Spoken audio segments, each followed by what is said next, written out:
इस कार्यक्रम के पुण्यार्जक हैं श्रीमती चंदा सरावगी, श्री निर्मल श्रीमती बीना सरावगी, श्री विजय श्रीमती रश्मि सरावगी, श्री शांतिलाल श्रीमती सुमित्रा देवी सरावगी, श्री विजय श्रीमती रश्मि सरावगी, श्री अजय सरावगी, श्रीमती कंचन सरावगी एवं समस्त सरावगी परिवार कोलकाता।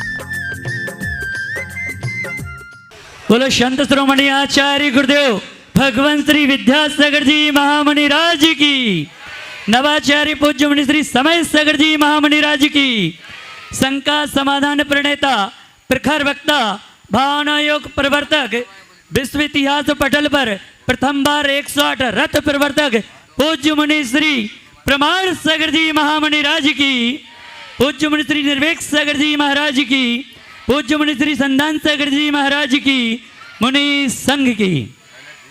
आइए माँ अहिल्या की पावन नगरी इंदौर नगर की धर्म नगरी गुमास्ता नगर में पूज्य मुनि श्री सत्संग विराजमान हैं। गुमास्ता नगर का ये पुण्य है कि अभी तक चतुर्मास के बाद गुरुदेव सिर्फ एक कॉलोनी में एक ही बार गए हैं, पर कहते हैं जहाँ के जीवों का पुण्य होता है वहाँ पर भगवान का समोसरण भी चला आता है। और जाती हुई बेला में और आती हुई वापस ठंड में गुरुदेव वापस गुमास्ता नगर आए हैं। और हमारे प्रतिपाल जी टोंगिया, मनोज जी बाकलीवाल और समस्त ट्रस्टी बार बार, सौरभ जी पाटौदी बार बार लगे रहे कि गुरुवार एक बार सिर्फ अभी पाद प्रक्षालन हुआ है, आहार चर्या भी बाकी है, प्रवचन भी बाकी है। गुरुदेव एक दिन में हमारा मन नहीं भरेगा, कम से कम एक हफ्ता तो दे दो, हमारी पतंग उड़ा दो। तो इन सबकी पतंग आज उड़ी हुई है, सबके चेहरे खिले हुए हैं। हम सभी पूज्य श्री के चरणों में शंका समाधान के लिए निवेदन करें। उसके पूर्व जिन्होंने आज अपना पुण्य संचय किया है, जो गुणायतन मित्र से आज ट्रस्टी के रूप में जुड़े हैं, मैं ससम्मान उन्हें आमंत्रित करता हूं। श्री कमल जी, सुनीता जी अजमेरा, मयंक श्रीमती श्रेया अजमेरा, दामाद विनीत, सोनाली जी साहे, वो आए और यहाँ पर हमारी कमेटी का सम्मान स्वीकार करें। इनके सम्मान के लिए आदरणीय गुमास्ता नगर समाज के अध्यक्ष प्रतिपाल जी, गुणायतन ट्रस्टी प्रतिपाल जी टोंगिया, सुरेश जी मेहता वो आए और इनका सम्मान करें। और आप जोरदार जोरदार करतल ध्वनि के साथ इनकी अनुमोदना करें। आइएगा, शीघ्रता से आ जाएं। बड़ा ही पुण्य का विषय है। इसी क्रम में आज जो सूत्रधार के रूप में जुड़े हैं श्रीमती पुष्पा देवी, सौरभ जी जैन, श्रीमती रेखा जी, सुदामा नगर इंदौर, और इनके सम्मान के लिए मैं बड़े सम्मान के साथ आमंत्रित करता हूं हमारे गुणायतन ट्रस्टी मनोज जी, संरक्षक मनोज जी, अनामिका जी बाकलीवाल, सौरभ जी पाटौदी, अजित जी पाटनी, ट्रस्टी गुणायतन, वो आएँ और इनका सम्मान करें। और आप जोरदार जोरदार करतल ध्वनि के साथ इनके पुण्य की अनुमोदना करें। हैं क्या? नहीं आए? चलिए, जोरदार करतल ध्वनि के साथ आप सभी इनके पुण्य की अनुमोदना करें। परसों पूज्य गुरुवर हमारे नसिया, मोदी जी की नसिया से जेल में प्रवचनों के लिए गए थे। वहाँ पर जेल की अधीक्षा महोदय श्रीमती अलका जी सोनकर, जिन्होंने कहा गुरुवर हम नाम से सोनकर हैं लेकिन कर्म से जैन हैं। और जब हम लोगों ने वहाँ की व्यवस्थाएं देखी तो वाकई देख के दंग रहे, कितनी सुंदर और शानदार व्यवस्था कि बंदियों को भी जब उन्होंने प्रश्न किए तो उनके वैराग्य भाव और पश्चाताप भरे प्रश्न थे। ऐसी जेल अधीक्षिका महोदय श्रीमती जी अलका जी सोनकर हमारे बीच हैं। मैं उन्हें सम्मान के साथ आमंत्रित करता हूं, वो आएँ और हमारी कमेटी उनका सम्मान करें। आइएगा, जोरदार करतल ध्वनि के साथ आप इनकी अनुमोदना करें। हाँ, गुरुदेव का प्रवास मोदी जी की नसिया में रहा और मोदी जी की नसिया का कायाकल्प होने जा रहा है, जहां पर एक कमरे की राशि 7,51,000 रुपये है, जिसमें जिन्होंने पुण्यार्जन किया है स्वर्गीय श्री बाबूलाल जी बड़जात्या, धर्मपत्नी श्रीमती चंदाबाई जी बड़जात्या की स्मृति में तेज कुमार जी, ललित कुमार जी, गौरव ज्वेलर्स, सीताराम पार्क कॉलोनी, ये हमारे बीच हैं। है क्या? जोरदार करतल ध्वनि के साथ इनके पुण्य की अनुमोदना करें। साथ ही प्रतिपाल सिंह जी टोंगिया परिवार ने भी एक कमरे का पुण्यार्जन किया है, उनका भी हम सभी सम्मान करते हैं। आइएगा प्रतिपाल जी, आइए ना, और जोरदार करतल ध्वनि के साथ इनकी पुण्य की अनुमोदना करें। साथ ही एक कमरे का पुण्यार्जन सुरेश जी मेहता जी ने किया है, जोरदार करतल ध्वनि के साथ इनके पुण्य की अनुमोदना करें। सुरेश जी मेहता जी हमारे यहाँ उपस्थित हों। सम्मान के लिए दिलीप जी आ जाएं। हाँ, हमारे नवरत्नों में से दिलीप जी, गोधा जी और मुख्य यजमान हमारे मुकेश जी पाटौदी, विजय भैया पाटौदी, आप भी आएँ और इनका सम्मान करें। जोरदार करतल ध्वनि के साथ इनके पुण्य की अनुमोदना करें। हाँ, और सुरेश जी मेहता जी भी उपस्थित हों और इनके सम्मान के लिए मैं सादर आमंत्रित करता हूँ हमारे हर्ष जी जैन, जो कि हमारे नवरत्नों में से एक रत्न हैं और हमारे श्रोमणी गुणायतन के श्रोमणी संरक्षक हैं, वो भी आए। और साथ ही हमारे गुणायतन संरक्षक मनोज अनामिका जी बाकलीवाल, वो भी आए और हमारे सुरेश जी मेहता जी का सम्मान करें। और आप जोरदार करतल ध्वनि के साथ इनके पुण्य के अनुमोदन करें। और महिला सम्मान के लिए हमारे अनामिका जी बाकलीवाल जी पहुँचे और साथ ही हमारे रितेश जी पाटनी, जो कि हमारे सांसद प्रतिनिधि हैं, सांसद मित्र हैं, वो भी सुरेश जी मेहता जी के लिए यहाँ पर उपस्थित हों। नीरज जी टोला, आइए। एक और जिन्होंने गुणायतन से जुड़ने का उपक्रम किया सूत्रधार के रूप में, श्रीमान श्री नीरज जी जैन, तिलकमती जी, डोला परिवार, ये भी आए और हमारा सम्मान स्वीकार करें। उनके सम्मान के लिए मैं प्रतिपाल जी टोंगिया जी को आमंत्रित करता हूँ, वो आए और हमारे सौरभ भैया का सम्मान करें। साथ ही सौरभ जी पाटौदी आए, वो भी हमारे डोली परिवार का सम्मान करें।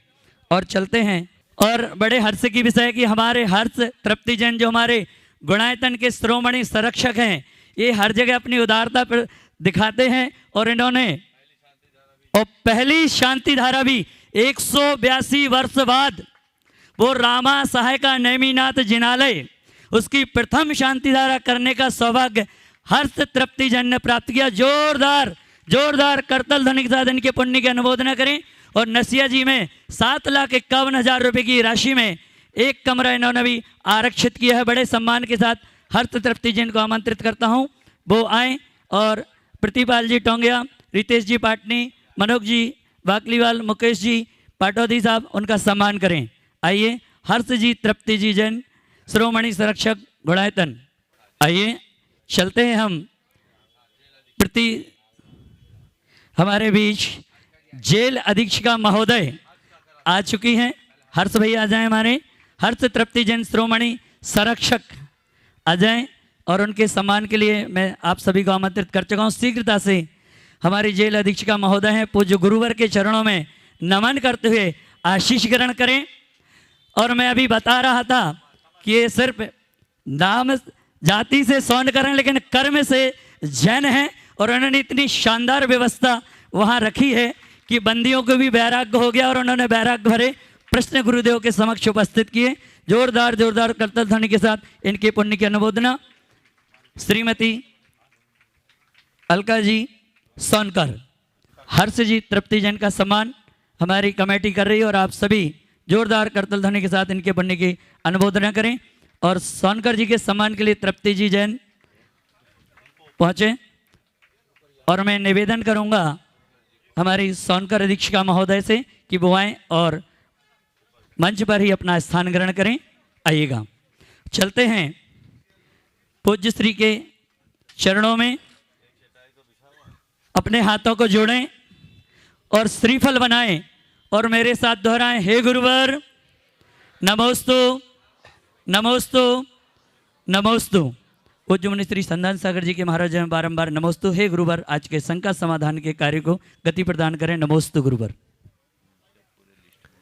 आज गुमास्ता नगर का यह है पावन प्रांगण, बहुत भावना थी पाटोदी परिवार और अन्य समस्त लोगों की। आज पूर्ण गुरुवर ने यहाँ आकर उनकी पूर्ण भावना कर दी और शंका समाधान और सुबह का प्रवचन आप लोगों को मिल गया। प्रथम प्रश्न के लिए मैं आमंत्रित कर रहा हूँ यहाँ अपने बीच में आदित्य नर्सिंग होम से डॉक्टर जिनेंद्र जी सेठिया, नरेश जी सेठिया और डॉक्टर नवनीत जी जैन यहाँ पर उपस्थित है। पूरी डॉक्टर शी टीम यहाँ पर उपस्थित है। एक बार जोरदार तालियों से इन सभी अपने जितने भी डॉक्टर्स हैं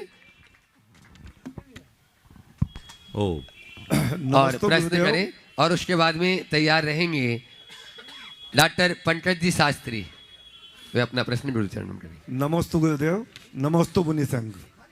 गुरुदेव, मेरा प्रश्न ये है कि हम निर्माण कार्य के दौरान जो जीव हिंसा होती है उसका निवारण, जो जाने अनजाने में जो जीव हिंसा होती है उसका निवारण कैसे किया जाए? देखिए, आज सुबह मैंने अपने प्रवचन में एक बात कही थी। जब मैं कोलकाता में था तो वहाँ एक चार्टर्ड अकाउंटेंट थे, अग्रवाल जैन थे।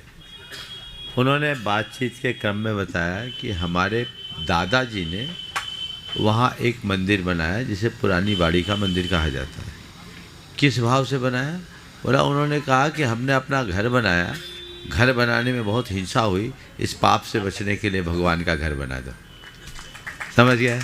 तो ये बहुत ऊंची दृष्टि, एक प्रेरणाप्रद दृष्टि हमें दिखी।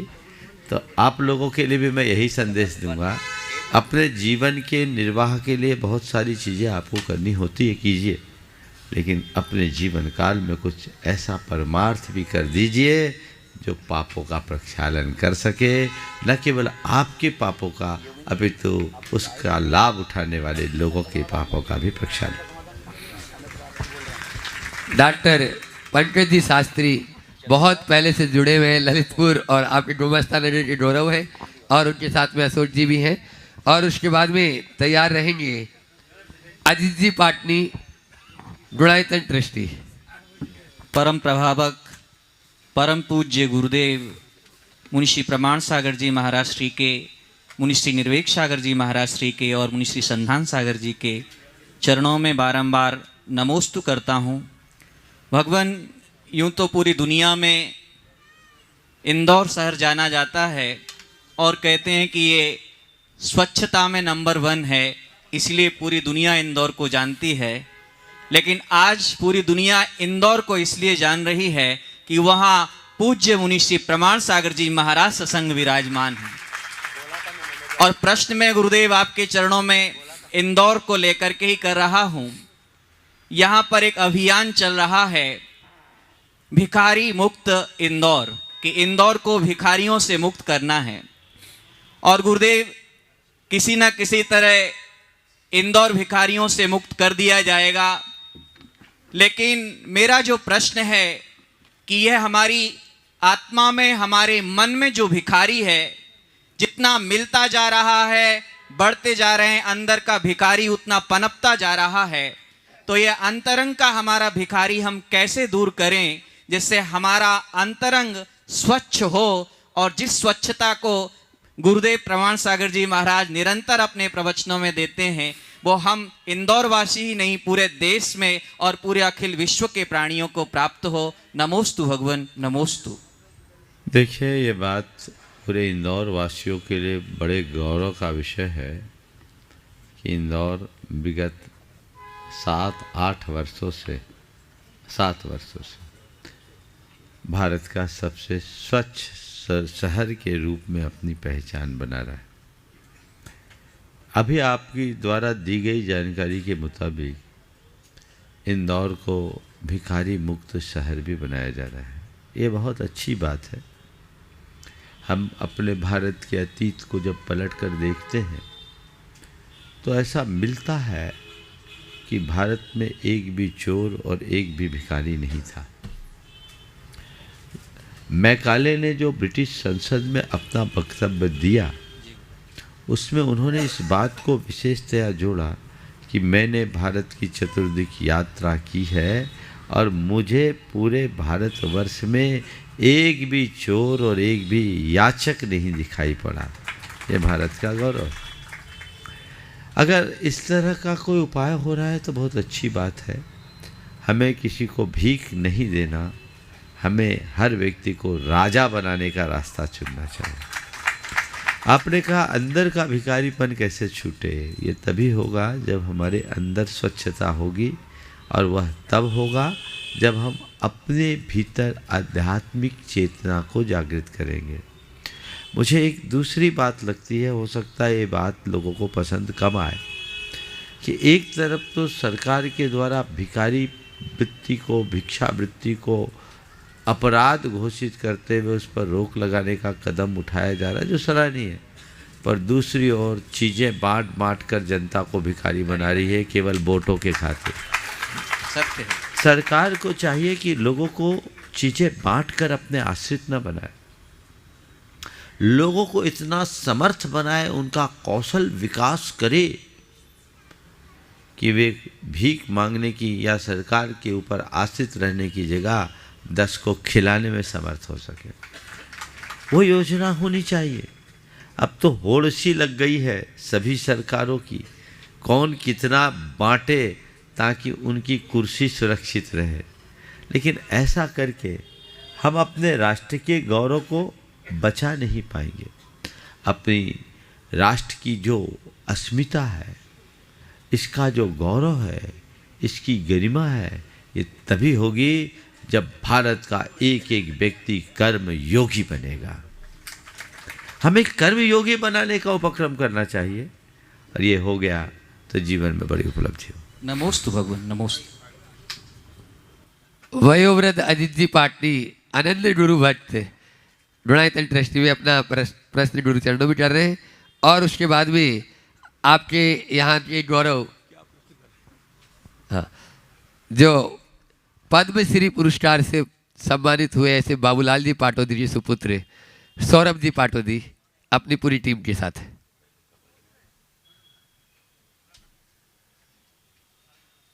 पूज्य मुनिश्री प्रमाण सागर जी महाराज, संधान सागर जी महाराज, विवेक सागर जी महाराज के चरणों में नमोस्तु नमोस्तु नमोस्तु।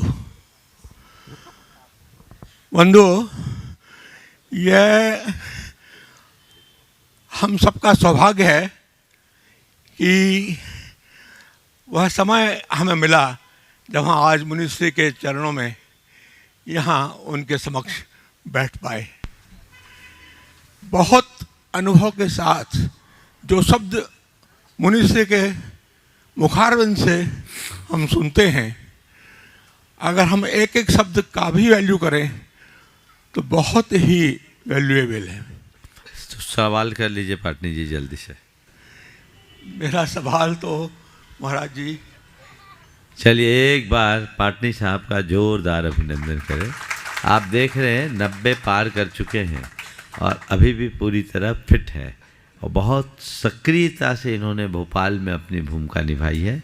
जोरदार अभिनंदन, आगे बढ़िए। सौरभ जी पाटोदी गुमास्ता नगर, और उसके बाद में कमल जी अजमेरा पूरे परिवार के साथ में, जो आज गुणायतन से संस्थापक सदस्य के रूप में जुड़े हैं। गुरुदेव के चरणों में नमोस्तु नमोस्तु नमोस्तु। गुरुदेव, प्रश्न तो नहीं कर रहा हूँ, निवेदन है कि सिर्फ गुमास्ता नगर को एक ही दिन आप दे रहे हो, वो मन में कसक रह गई, तो हमारा कुछ ऐसा कर जाओ कि हमें 2-3 दिन मिले इंदौर में, सबसे कम समय गुमास्ता नगर के लिए क्यों? एक आदत सुधारो, शिकायत करने की जगह धन्यवाद देने की आदत बनाओ। धन्यवाद। तुम लोग ये तो बोल रहे एक ही दिन दे रहे हो, ये नहीं बोल रहे कि महाराज छूटते छूटते आपने जगह दे दी, आ गई गाड़ी रिवर्ट आई, ये नहीं, इसका धन्यवाद देना सीखो आगे से बस। और भावना भाव कि कुछ ऐसा निमित्त जगे कि तुम्हारा भी भाग्य खुले और जो चाहते हो उसको प्राप्त कर सको। योगेंद्र जी। हाँ, कमल जी ओ कमल जी अजमेरा अपने सुपुत्र के साथ में, जिन्हें हाँ दामाद जी उनके साथ में, और उसके बाद में तैयार रहेंगे आज अजमेर से अपने बीच में प्रदीप जी पाटनी यहाँ पर उपस्थित है। वे अपना नमोस्तु गुरुदेव, नमोस्तु गुरुदेव। हेलो, नमोस्तु गुरुदेव, नमोस्तु गुरुदेव। मेरा आज का ये प्रश्न है गुरुदेव। हेलो, जोरदार गुरुदेव आप। हेलो, नमस्ते गुरुदेव। गुरुदेव मेरा एक प्रश्न है आज का। 18 दिसंबर निर्वाणा में आपका विवाह हो रहा था। मेरे माइक पुत्र का मांगलिक कार्यक्रम चल रहा था। उस समय आपका सौभाग्य मिला दोनों बच्चों का आशीर्वाद देने का। तो कृपया बताएं कि ऐसा कौन सा पुण्य था मेरा जो आपका आशीर्वाद दोनों बच्चों को मिला। देखो, ये तो एक संयोग था, लेकिन शकुन शास्त्र के अनुसार ये आपके लिए बहुत बड़ा सुयोग बन गया। शकुन शास्त्र में ऐसा लिखा है, कोई भी व्यक्ति यदि किसी विशिष्ट निमित्त से जा रहा हो, कोई मांगलिक कार्य संपन्न करके जा रहा हो और अचानक दिगंबर मुनि दिख जाए, तो वह उसके सौभाग्य और विजय का द्योतक होता है। शकुन शास्त्रों में लिखा है। और ऐसा महाभारत के संदर्भ में एक बात आई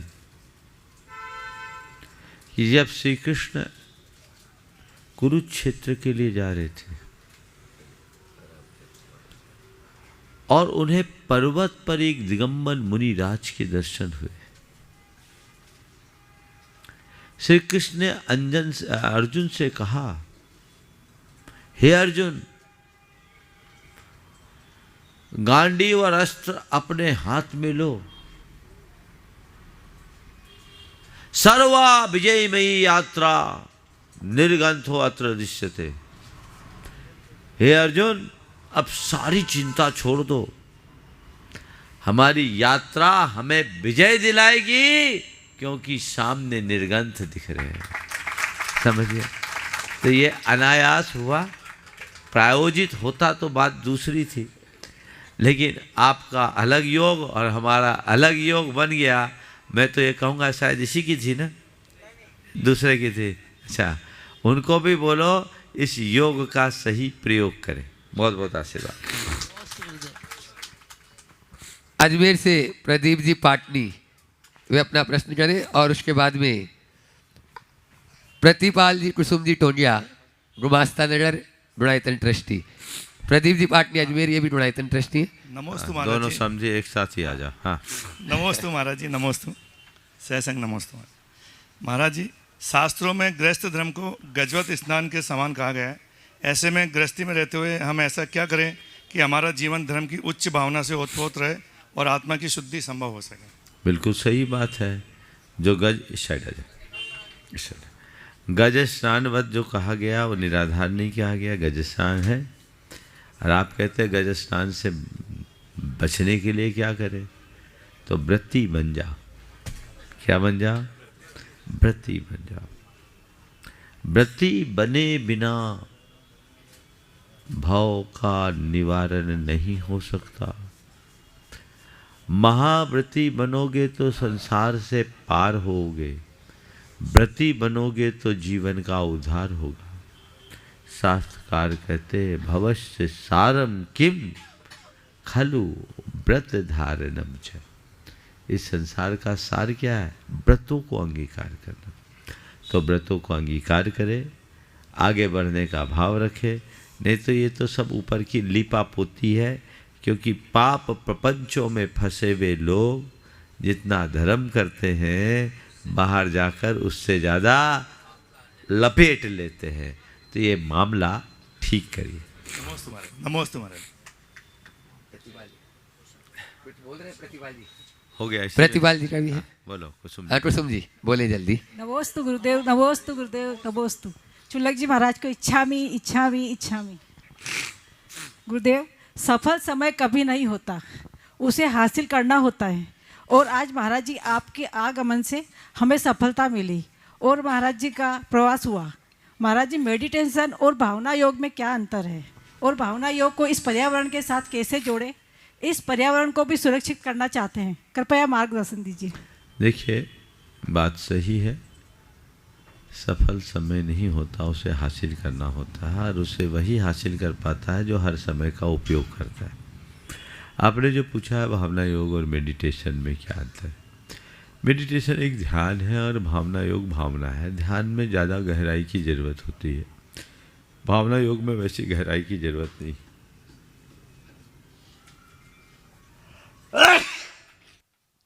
भावना योग ध्यान की प्रारंभिक भूमिका है। भावना योग में कुछ शब्दों को बार बार दोहराना है, वाक्यों को बार बार दोहराना है और उसका पुट अपने अवचेतन मन में डालना है। यदि वो संस्कार हमारे अवचेतन मन में जम जाते हैं तो वो हमारे संपूर्ण जीवन को परिवर्तित करते हैं। तो ध्यान में तो डूबा जाता है, जो बहुत ऊपर की भूमिका है, लेकिन ध्यान में जाने से पहले जो हमारे अंदर काम, क्रोध, लोभ, मोह के संस्कार है उनको नष्ट करना जरूरी है। वो हम अपनी आत्मा की भावना के बल पर ही कर सकते हैं। इसलिए भावना, उसके बाद ध्यान। भावना में एक अभ्यास है, ध्यान में अनुभूति। लेकिन अगर हम भावना योग का सही उपयोग करते हैं तो ये भावना गहरा कर हमें वैसी अनुभूति तक पहुंचाती है जो ध्यान का रूप लेती है और मुक्ति का आधार बनती है। नमोस्तु गुरुदेव, नमोस्तु गुरुदेव, नमोस्तु। आज अपने इस सत्र में कल जिनका प्रश्न रह गया था, ऐसे सुशील जी अजमेरा यहाँ पर उपस्थित हैं, जो ऑर्गेनिक पर भी बहुत काम कर रहे हैं, गो भक्त हैं। आचार्य श्री जी का, पूज्य गुरुवर का बहुत आशीर्वाद इनके ऊपर है। और साथ में ही कल जिनको आप लोगों ने बहुत अच्छे से सुना, चेतन सिंह जी सोलंकी, वे भी साथ में ही है। एक बार जोरदार तालियों से इन दोनों महानुभाव जो पर्यावरण को दोनों एक सवाल करेंगे, पर्यावरण को सुरक्षित रखने के लिए लगे हुए हैं, वे अपना प्रश्न के रूप में अपनी बात गुरु चरणों में रखेंगे। नमस्ते गुरुदेव। मेरा प्रश्न महात्मा गांधी और जैन दर्शन से संबंधित है। महात्मा गांधी के राजनीतिक गुरु गोखले जी रहे, लेकिन उनके आध्यात्मिक गुरु श्रीमद राजचंद्र रहे, जो जैन उपासक थे, जिनसे महात्मा गांधी ने सत्य और अहिंसा का पाठ सीखा।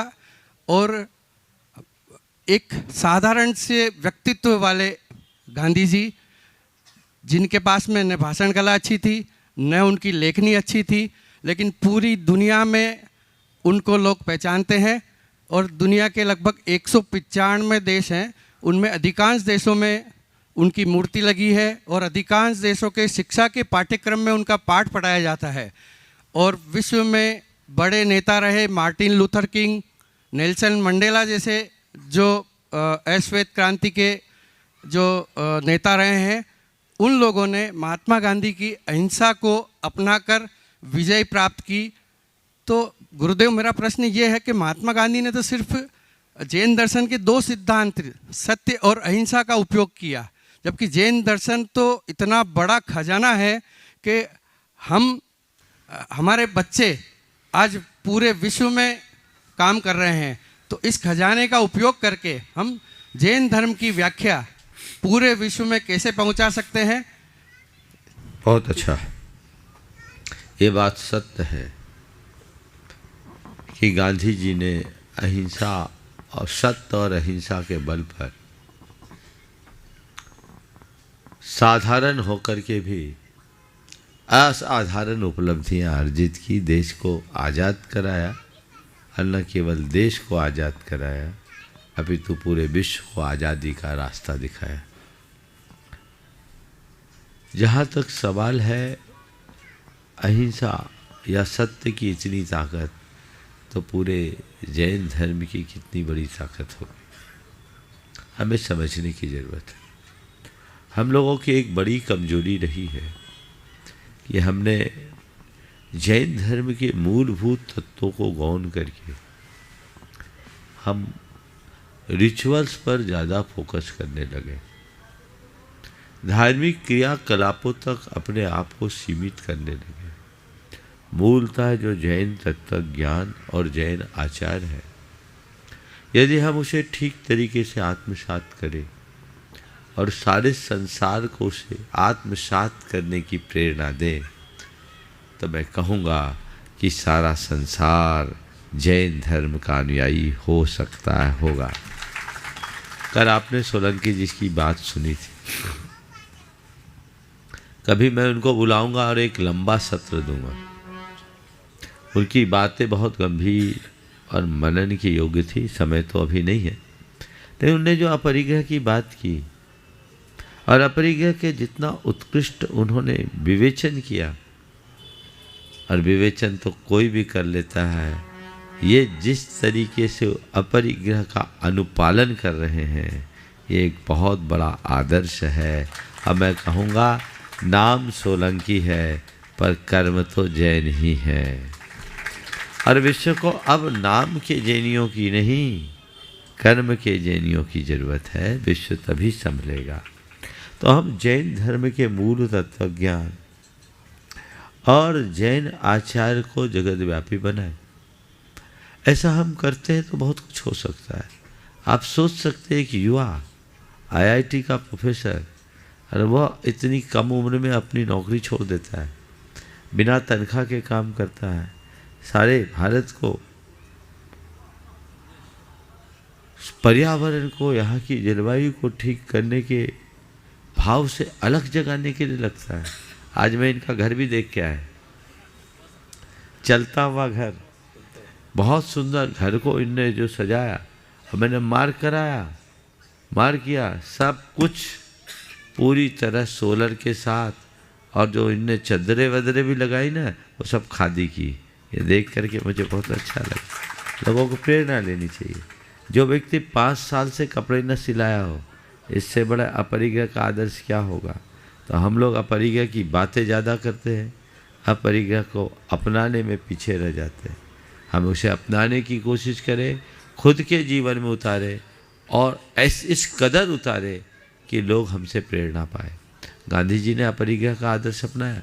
उन्होंने एक महिला को अर्धनग्न अवस्था में देखा, उसी दिन तय कर लिया कि मैं अब पूरी ज़िंदगी आधी धोती पहनूंगा। आप सबको पता है हम लोग क्या कर रहे हैं, परिग्रह का कितना आडंबर अपने साथ जोड़ रहे हैं। ये जागरूकता होनी चाहिए। ये बात ध्यान रखने की है कि हमारी इच्छा आसक्ति का रूप लेती है, और आसक्ति हमें उलझाती है। यदि हम अपनी आसक्ति को कम करना चाहते हैं, इच्छाओं पर नियंत्रण करना होगा, और जो इच्छाओं पर नियंत्रण करते हैं वे अपने आप में बहुत सुखी और प्रसन्न रहते हैं। तो हमें अपने जीवन को सुखी बनाना है, प्रसन्नता से भरना है, और सारे संसार को खुशहाल देखना है। तो हमें अपरिग्रह के आदर्श को आत्मसात करना होगा। जैन धर्म में जो भी बातें बताई गई, यदि हमने उसे आत्मसात किया तो सारे संसार का कायाकल्प होगा। संसार का कायाकल्प होगा। हम जैन जीवन शैली को अपनाएं, जैन आचार और विचार को आत्मसात करें, और औरों को उसके लिए प्रेरणा दें। चेतन सिंह जी सोलंकी जी, वे भी अपना प्रश्न, अपनी बात रखें, और उसके बाद में महिला मंडल तैयार रहेगी। गुमास्ता नगर अध्यक्ष कुसुम टोंजिया, अनामिका जी बाटलीवाल, महामंत्री मीना जी पाटोदी कार्याध्यक्ष के साथ में। गुरुदेव प्रणाम आप सभी को। जैसे मैंने कल विषय रखा था, मैं जो मेरी 11 साल की यात्रा है उसका उद्देश्य है ये पर्यावरण के प्रति लोग जागरूक हों। परंतु मैं जब पूरे भारत में भ्रमण करता हूँ, लोगों से देखता हूँ, खास करके जो पढ़े लिखे लोग हैं, अच्छे सक्षम लोग हैं, वो पूरी तरह से इस जलवायु परिवर्तन की गंभीरता से अनभिज्ञ हैं। ऐसा लगता है कि पूरा समाज एक तरह से सो रहा है, गहरी नींद में सो रहा है, क्योंकि जो लोग जानते हैं कि पर्यावरण बिगड़ चुका है, पानी खराब हो चुका है, धरती का तापमान बढ़ चुका है, मौसम में के चक्र में परिवर्तन आ चुका है, फिर भी सब लोग अपने ही जीवन में इतने व्यस्त हैं, इतने खोए हैं कि एक पल रुकने का समय नहीं है और सोचने का समय नहीं है। तो गुरुदेव आपसे ये प्रश्न है कि ये इतनी गहरी नींद में सोती हुई जो दुनिया है, हमारे खुद के लोग हैं, इनको कैसे जगाएं कि ये बहुत दिख सुंदर। सके जो प्रत्यक्ष हैं? बहुत सुंदर। गहरी नींद नहीं, कुंभकर्णी नींद है। और कुंभकर्णी नींद के लिए हमें नगाड़ा बजाना पड़ेगा, और लंबे समय तक हम इस बात को लेकर हताश न हो कि लोग नहीं सुनते। हम इस बात के लिए अपने आप को तैयार करें कि हमें उन्हें सुनाना है, सोते को जगाना है। गुरुदेव आपकी वाणी आप लोग अगर ये लक्ष्य लेंगे, ठान करके चलेंगे, तो जरूर परिवर्तन होगा।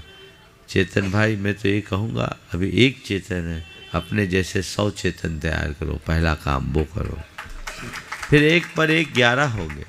मैं सारे युवा वर्ग से भी कहना चाहूँगा, इनसे जुड़ो, इनके विजन को समझो, इनके मिशन को समझो, और अपने जीवन में इस मिशन को पूरा करने के लिए अपना क्या योगदान दिया जा सकता है, ये सुनिश्चित करें, तो जीवन बहुत बेहतर होगा, सुंदर होगा, और लोग लाभान्वित हों। हाँ, कल इन्होंने बता दिया था मंच पे, इनका घर इनकी बस में है, और मैं उनके घर को ही देखने के लिए गया था, जो सोलर सिस्टम से चलता है, और अपनी सारी व्यवस्था बस में इनने एसी भी लगा रखा है, और इनके बस में कूलर भी है, लेकिन वह सब सोलर से चलता है, कोई इलेक्ट्रिसिटी की ज़रूरत नहीं है। एनर्जी को सेव करने का जो रास्ता इन्होंने अंगीकार किया है, लोगों को ज़रूर प्रेरणा लेनी चाहिए और ऐसे आगे बढ़ना चाहिए।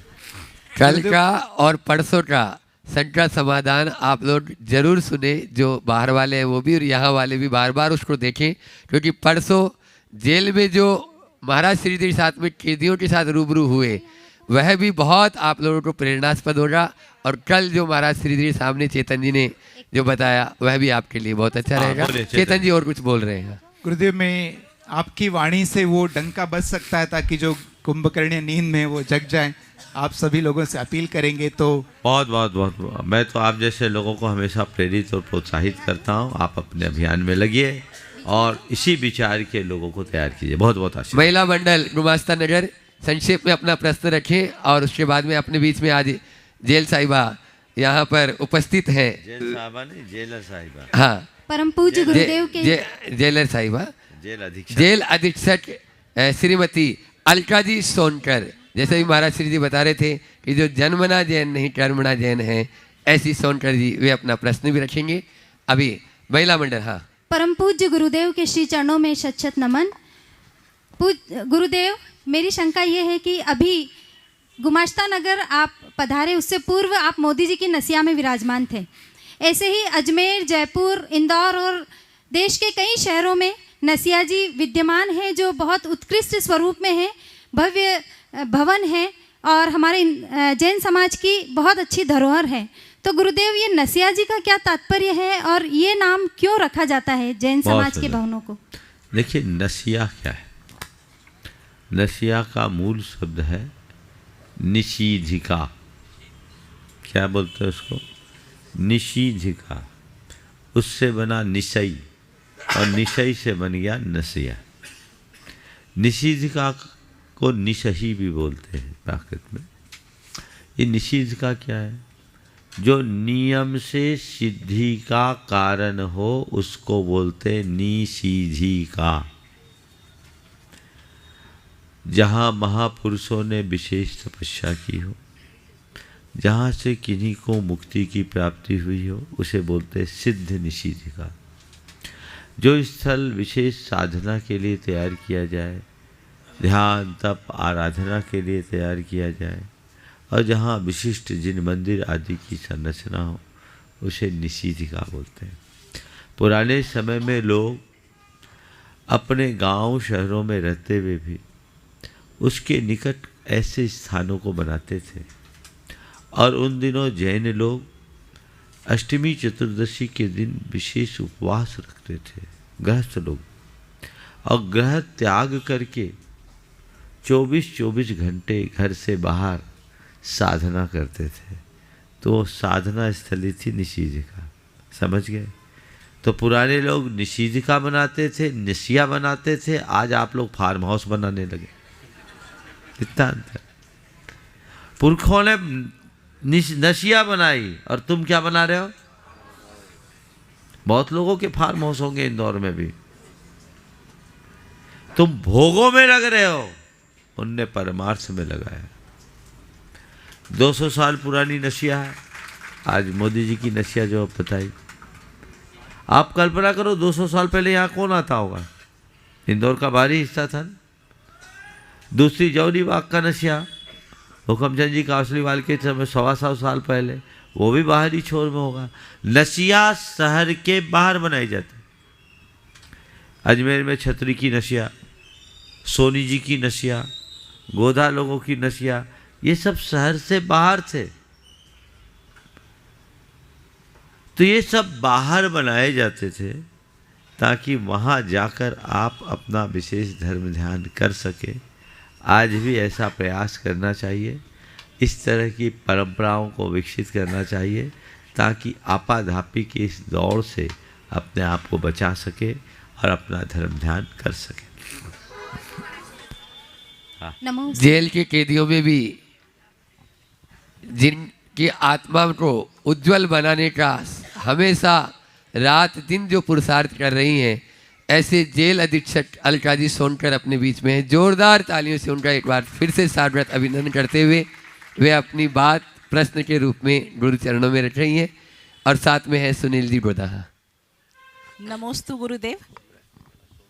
गुरुदेव, मेरा जो प्रश्न है वो ये है कि हम जाने अनजाने हर दिन हर व्यक्ति से कुछ ना कुछ तो ऐसा कृत्य होता है जो पाप और पुण्य में डिवाइड होता है, और हम ऐसा क्या कर्म करें कि आज जेलों में जो है आबादी दिन प्रतिदिन बढ़ती ही जा रही है, और ये एक अच्छा संकेत नहीं है समाज के लिए। तो हम प्रतिदिन एक ऐसा क्या कर्म करें जिसे ईश्वर हमारी गलतियों को क्षमा करे, और जो है सब व्यक्ति अपने परिवार के बीच रहें, और जो जहाँ की मैं अधीक्षक हूँ वहाँ पे भीड़ कम हो जाए। बहुत अच्छा। पहले तो मैं चाहूँगा एक बार इनका जोरदार अभिनंदन करें। जेलों में अगर संख्या बढ़ती है तो ये बहुत गंभीर और चिंता का विषय बनता है। आपने पूछा है कि संख्या घटे उसके लिए क्या करें। हमें अपराध वृत्ति को कम करना होगा, क्योंकि आपके जेल में अपराधी ही आते हैं, और अपराध वृत्ति के कारण होता है। समाज में एक चेतना को जगाने की जरूरत है जिससे लोगों की वृत्ति में परिवर्तन हो, वह आपराधिक प्रवृत्ति से बचकर आध्यात्मिक प्रवृत्ति से जुड़े। अपराध के कारणों में जैसा कि आंकड़े बताते हैं, सबसे बड़ा कारण है नशा। ऐसा कहा जाता है कि नशा और अपराध का चोली दामन का संबंध है। 90% अपराध नशा की स्थिति में होते। अगर हम नशाखोरी को नियंत्रित कर दें और देश को नशा मुक्त बना दें तो मैं समझता हूँ 90% अपराध कम होंगे। तो एक प्रयास होना चाहिए सरकार का, शासन प्रशासन का तो हो ही, समाज का, नशा मुक्त समाज बनाने का। आज जिस तरह की प्रवृत्तियां बढ़ रही है, खासकर उच्च शिक्षा संस्थानों में जिस तरह की नशे की प्रवृत्तियां बढ़ रही है, और अब उसमें युवक युवती स्त्री पुरुष कोई पीछे नहीं, ये बहुत गंभीरता से विचारने योग्य है। अब नशाखोरी को आधुनिकता की पहचान माना जाने लगा, और जिस तरीके के नशे की प्रवृत्ति आज हो रही है और सामग्री का उपयोग किया जा रहा है, वो तो हमारे जीवन के साथ खिलवाड़ है। ड्रग्स का एडिक्शन कितना हो गया। कहते पंजाब झुलस रहा है, अब पंजाब नहीं पूरा भारत झुलसने लगा। तो जिस देश में नशा होगा उस देश का नाश होगा। तो देश को नाश से बचाना है, नशे की प्रवृत्ति से बचाए। पंडित जी कह रहे स्कूली बच्चे में भी हो रहा है, बिल्कुल छोटे छोटे बच्चे, 10 साल 12 साल के बच्चों में ये जो प्रवृत्तियाँ हो रही, ये गंभीर चिंता का विषय है। हमें इसे बदलना होगा, अन्यथा हमारा सर्वनाश सुनिश्चित है। तो नशा की प्रवृत्ति से बचाए और आध्यात्मिकता से जोड़े। लोगों के अंदर अध्यात्म, नैतिकता और सदाचार की भावना जग गई तो अपराध होंगे ही नहीं। और जब अपराध होंगे ही नहीं तो आप जैसे लोगों की ज़रूरत ही नहीं पड़ेगी, जेलों की ज़रूरत नहीं होगी और जेल अधीक्षकों की ज़रूरत नहीं होगी। हालांकि कलयुग में तो जेल है ही, सतयुग में भी जेल थी, क्योंकि मनुष्य के साथ ये प्रवृत्ति बनी रही है। जब से राम है तभी से रावण भी है, जब से कृष्ण है तभी से कंस है, जब से हमारे देश में सत्पुरुष है तभी से दुष्ट और दुर्जन लोग हैं। ये चलेंगे, पर हाँ इनकी हीनाधिकता होते रहती है। हम बहुलता को कम करें, लोगों की प्रवृत्तियों में बदलाव लाएं तो जीवन में बहुत बड़ा परिवर्तन हो सकता है। गुरुदेव, हम आपसे यही आशीर्वाद चाहेंगे कि वास्तव में जेल अधीक्षक का ये पद का समाज का जरूरत न रहे और ये जो है सुधार ग्रह ही बने रहे और आश्रम में कन्वर्ट हो। देखिए, मैंने जो इनको देखा और जो इस तरह का इनका संवाद हुआ, मुझे नहीं लगता कि एक अफसर की तरह रहती है। मुझे तो वहाँ देख कर लगा कि सारे बंदियों की ये दीदी बन गई है और उन सब के जीवन को बदल रही है। बहुत बहुत आशीर्वाद। सुनील जी हो गया, चलिए। और इसके बाद में तैयार रहेंगे बाहुबली जैन, जो मंत्री है आपके इस समाज के और अध्यक्ष है कुमेड़ी समाज के, और साथ में ही उसके बाद में तैयार रहेंगे अशोक दोषी जी और मुकेश जी पाटोदी, धर्म प्रभावना समिति सभी सदस्यों के साथ में दिलीप जी गोदा, सभी पूरे धर्म प्रभावना समिति जितने सदस्य। अभी यहाँ की कमेटी से बाहुबली जी, हाँ प्रश्न समय कम है। नमोस्तु नमोस्तु। गुरुदेव, आपके आने से हम सभी गुमास्ता वालों का रोम प्रफुल्लित हो गया है। गुरुदेव, मैं सीधे अपने प्रश्न पे आता हूँ। क्या मंदिर बनाना पाप या पुण्य है? पूजा करना पाप पुण्य है? प्रक्षाल करना और भगवान के ऊपर जल ढालना, भगवान को 3-3 घंटे वेदी पर विराजमान करना जल के साथ, क्या पुण्य पाप है? बस इसकी परिभाषा मैं आपसे समझना चाहता हूँ। अच्छा सवाल पूछा है। पूजा करना पुण्य है या पाप? अभिषेक करना पुण्य है या पाप? ये 3 सवाल है ना। हाँ, अभिषेक। बस सुन लो, मंदिर बनाना पुण्य है या पाप, ये सवाल क्यों उठा? मकान बनाना पुण्य है या पाप, ये क्यों नहीं पूछते? पूजा करने में पुण्य है या पाप, ये सवाल उठाते? भोजन करना पुण्य है या पाप, ये क्यों नहीं पूछते? भगवान के अभिषेक में 2-2 घंटा बिठाना पुण्य है या पाप, ये सवाल करते हो, पर 2-2 घंटे की बात लेने में क्यों नहीं सवाल करते? बोलो। अरे पाप तो विषयों में होता है, ये पाप नहीं, ये पाप के नाश के निमित्त है। मंदिर बनाने में आपका उद्देश्य क्या है? निर्माण है। निर्माण के निमित्त यत्किंचित जो हिंसा होती है वो होगी, लेकिन वो हिंसा कितनी सी है? एक बूंद के समान। और पुण्य कितना है? सागर के समान। आचार्य समंतभद्र महाराज के सामने किसी ने सवाल किया, पूज्यम जिनम त्वार चैतो जनस्य सावद्य लेसो बहुपुण्य रासो दोषाय नालम कनिका विशस्य न दूषिका शीति शिवाम्बुरासो। हे भगवान, आपकी पूजा करने से जो थोड़ा बहुत पाप लगता है ना, वो पाप तो विष की कनिका के समान है, पर उससे जो पुण्य आता है वो अमृत के सागर के समान है। अमृत के सागर में एक आध बूंद विष की कनिका गिर भी जाए तो विष भी अमृत बन जाएगा, चिंता नहीं करो। रहा सवाल 2-2 घंटे तक भगवान को बिठाए रखने का, अगर अभिषेक करने वाले हो तो 4 घंटा बिठाओ, लेकिन भगवान तुम्हारी प्रतीक्षा में हो, ऐसे जैसे सैलून में जाते हो और नाई तुम्हें साबुन लगा देता, कहता अखबार पढ़िए, तब तक दूसरे को सड़ता है, तीसरे को सड़ता है। ये मामला ठीक नहीं है ना।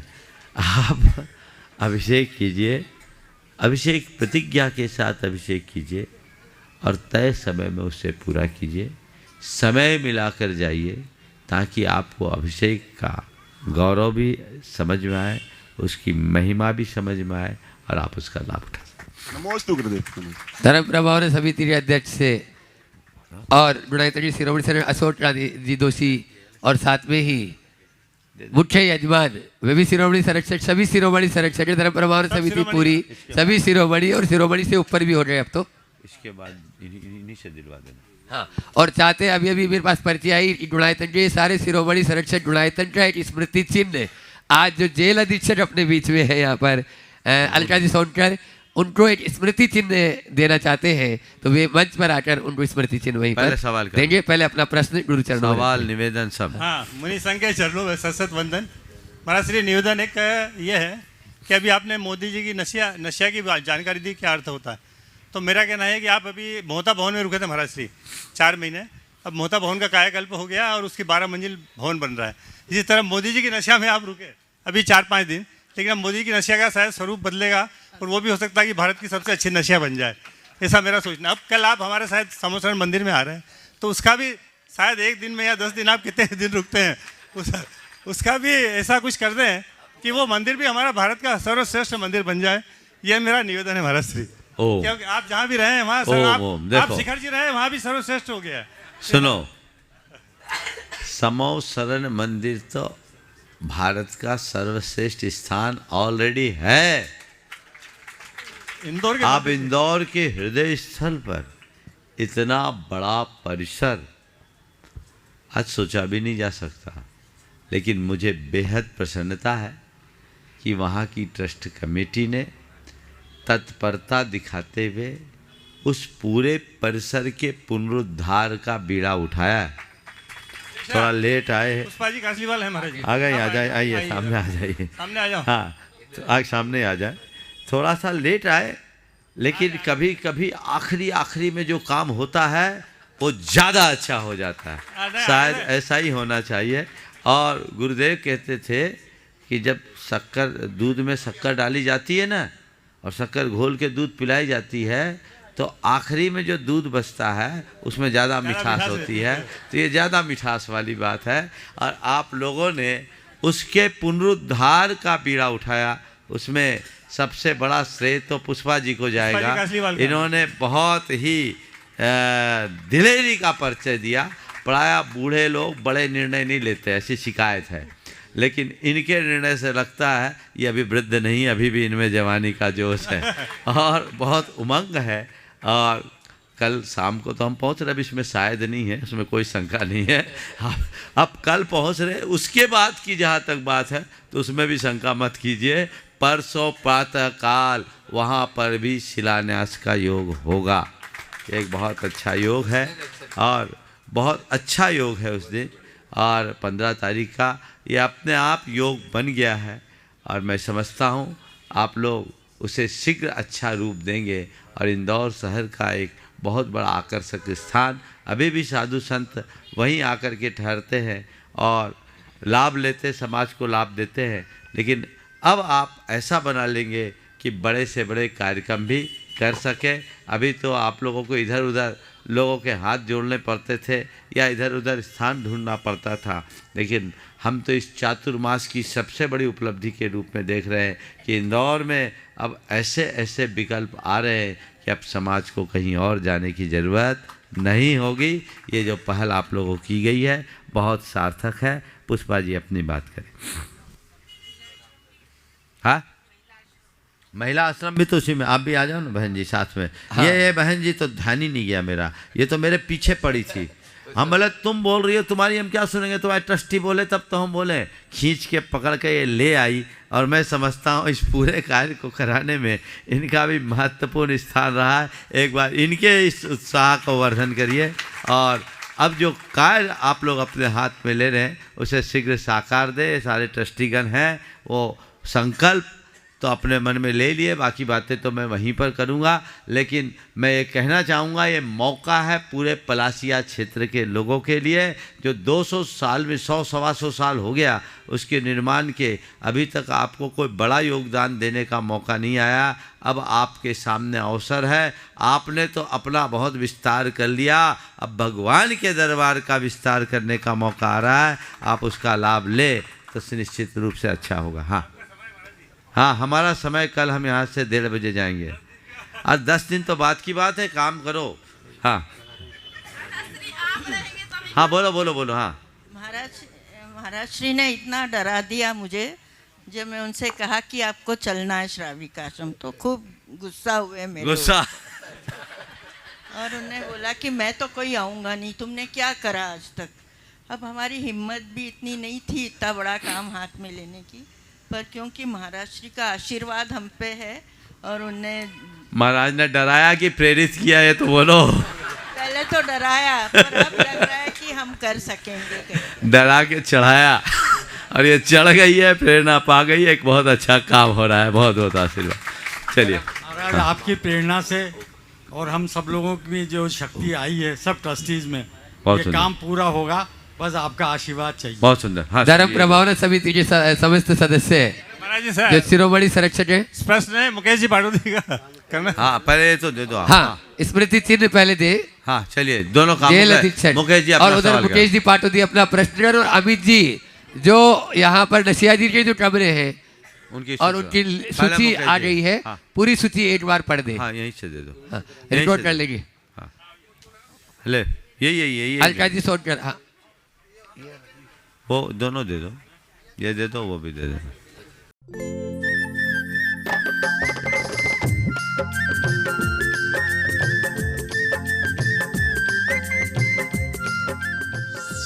इस कार्यक्रम के पुण्यार्जक हैं श्रीमती चंदा सरावगी, श्री निर्मल श्रीमती बीना सरावगी, श्री विजय श्रीमती रश्मि सरावगी, श्री शांतिलाल श्रीमती सुमित्रा देवी सरावगी, श्री विजय श्रीमती रश्मि सरावगी, श्री अजय सरावगी, श्रीमती कंचन सरावगी एवं समस्त सरावगी परिवार कोलकाता।